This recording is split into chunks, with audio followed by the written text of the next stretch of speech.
So our first game was called Nomad Soul in Europe and Omicron in the US because we love to have different titles in different countries. It was a sci-fi open world, and of course the soundtrack was by David Bowie himself. Thank you for all you have done for us, Nomad Soul. Fahrenheit was a big shift in my vision of game design. I really wanted to find out if we could tell a story through gameplay and not through cutscenes. We were right to have chosen you. We really didn't have a clue what the reception would be because we thought this game is so bizarre. It's not really an adventure game, but it's definitely story-driven, but it's not an RPG. We didn't know how to call it, so we invented this word called interactive drama, this genre. I wanted to see how I could take this genre to the next stage. On a développé à Quantic depuis 20 ans, énormément d'outils. On a été parmi les pionniers dans cette démarche-là, c'est-à-dire de créer des outils de cinématographie pour des moteurs temps réel. Une des problématiques qu'on avait traitées, c'est les problématiques de performance pour pouvoir atteindre un niveau de qualité satisfaisant par rapport à ce qu'on a décidé d'atteindre sur D3. Nos exigences ne sont pas forcément toutes connues dès le départ.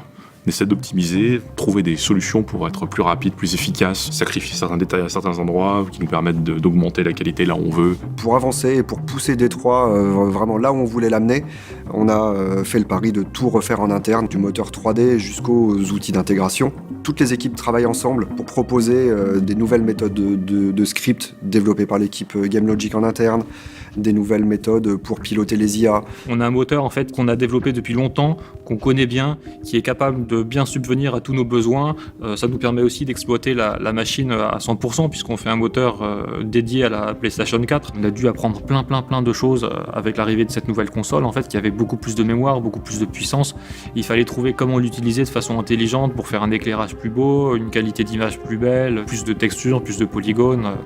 Donc il fallait tout revoir à cause de la nouvelle plateforme. Pour l'anecdote, tout est la faute de Mark Cerny, qui est un des concepteurs de la PlayStation, quelqu'un d'extrêmement talentueux. Et en fait, il est venu nous voir à un moment du développement assez tôt. On était très fiers de notre moteur. Il nous dit « Ouais, c'est pas mal, sauf la profondeur de champ ».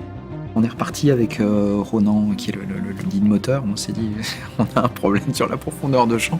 On n'a pas impressionné Mark Cerny. Et donc on est retourné travailler avec son équipe et en fait ils sont revenus avec une profondeur de champ que moi je trouve absolument fantastique et voilà, qui fait beaucoup pour le rendu final du jeu.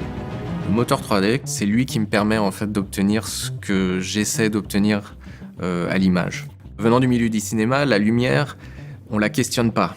Elle existe et on la shape, on la forme, c'est comme de la pâte à modeler pour obtenir ce qu'on recherche. Quelque chose tout bête sur un plateau, on met une lumière, on met un peu de fumée, on secoue un peu, il y a une petite brume qui se crée et la lumière elle devient très présente et très lisible. Dans le jeu vidéo, ça marche pas du tout comme ça. Et l'équipe a travaillé sur comment rendre ces cônes visibles. C'est un de nos premiers moteurs en fait qui est en éclairage physiquement plausible ou physiquement correct. Quand on réglait une light avant dans les jeux, on réglait l'intensité de la lumière, mais c'était une intensité qui voulait rien dire. Avec les moteurs en fait physiquement corrects, on va en fait utiliser des unités réalistes pour régler la lumière. Donc on peut regarder dans un magasin des caractéristiques d'une lumière et on peut les appliquer dans notre moteur. Et nous on a fait notre maximum pour que la réalité corresponde le plus possible au moteur. Quand le script est terminé, la première étape c'est le casting. Mais ce qu'il va maintenant falloir trouver les visages, les voix qui vont donner corps, qui vont donner vie à ces pages. C'est assez particulier à Quantic Dream dans l'univers du jeu, puisqu'en fait, on cherche des acteurs qu'on va intégralement recréer. Donc on cherche pas juste une voix ou un gars pour bouger et donner des animations.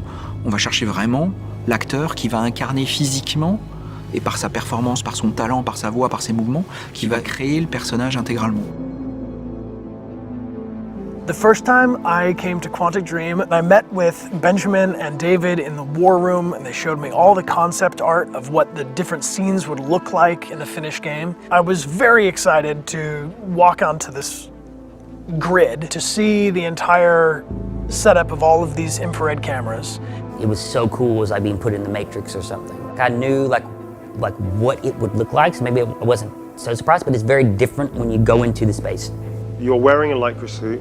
You're covered in markers which people attach to your articulated joints to be put into software to become a digital avatar. But it was very, very surreal, the entire experience of filming, because, I mean, this is the set that we had.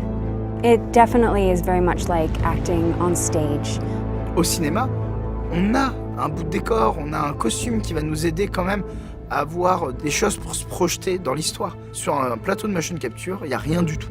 On va avoir une palette, une table, un appareil photo, ça va être un morceau de carton, un parfum, ça va être le même morceau de carton. Il y a une force d'esprit qu'on doit avoir pour se projeter dans le décor et surtout pour le transmettre aux comédiens.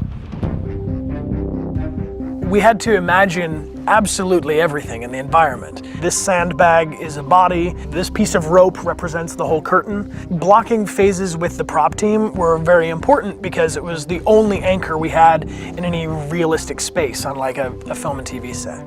The way in which you play at Quantic Dream, the way in which you act, perform, is the closest in some ways to the way you played when you were a child. Because everything is happening imaginatively in that moment. You have to really imagine and focus on what's going on in the scene. And I think it's also the emptiness of the space creates this, there's nothing else going on outside of here. You really are just with these people creating this reality in a place that's just nothing but you. Alors moi, la chose qui m'a le plus aidé, c'est le jeu de rôle. Ce qui m'a aidé à me projeter sur le plateau, à diriger un peu plus les comédiens. Et c'était génial parce qu'on était là, on se disait « Attends, la fenêtre, elle est par là. » Et il y a quelqu'un qui disait « Ouais, ça serait cool, par exemple, qu'on puisse mettre le feu au rideau. » On disait tout ça, mais dans un décor vide. D'un point de vue extérieur, les gens, ils nous regardaient, les comédiens aussi nous regardaient et ils rigolaient. Ils disaient « Non, en fait, moi je vois rien, moi je vois juste des rideaux gris, un sol gris. » Et moi je me suis rendu compte que c'était un complément d'avoir fait du jeu de rôle, autant que d'avoir fait des études de cinéma et autant que d'être passionné de jeux vidéo. With something like Detroit Become Human, you're unifying all these skills from different aspects of acting. I've worked in radio where all the actors' world is embodied by their voice. Theatre in the sense that it's actually like a theatre rehearsal before the set's introduced, before costumes introduced. And then of course, like TV and film, it's very stop-start. It's very liberating to not be filmed from a specific frame at any given time, but it also means that your whole body has to be alive for every take. And that in many cases, we would take another take and another take and another take until we had the complete scene exactly as we wanted it in one continuous take. Even though it could be edited or that the environments were going to be added later, the shots were going to be decided later, we were still going for the purest version of that mini beat or that micro scene. One of the biggest challenges was the fact that we could only do about 2 minutes at a time because of the data in the computers. In the very, very first scene with the broken Tracy, she had to wake up right from the moment that she was being killed. Usually you give yourself some kind of a rev up. It was a very intense day, and we shot all of the Tracy scenes in one day. You also spend more time in the volume acting in one day than you will ever do in stage, you'll ever do in film. Where you may, in film, shoot only a few pages, maybe 5 pages, maybe 1 page. Or television, where sometimes you can go up to 20 pages. Performance capture is unusual. You could do 20, 30, maybe even 40 pages in one day. An actor can perform more of their craft in one day than you can on television and film, because there's no set change. The cameras are fixed. You're on the whole time. No matter where you go in that volume, the camera can be anywhere. The frame is moving around us. It's a 360 capture of our performance. So it gives us a lot more freedom to go, okay, I don't have to worry about where the frame's gonna be. I thought it was really liberating, and I think that's what it is to be an actor, right? Like you're playing pretend. It takes a second to get used to, but then once you're in, you're just acting a scene with another actor. It is a new, pure acting form. The video games industry has realized that on a shoot, you need to treat it more like a film shoot, while still being performance capture. We all believe that this is a valid art form of storytelling. And we thought, well, games have always been the thing, but eventually the narrative is going to be needed to match the gameplay. Otherwise, people aren't going to be as satisfied. And that's what we have today. Detroit Become Human is a perfect example of incredible gameplay and fantastic narrative and agency with characters. And these two things coming together has made a very, very, very, very good game, which I'm proud to be a part of.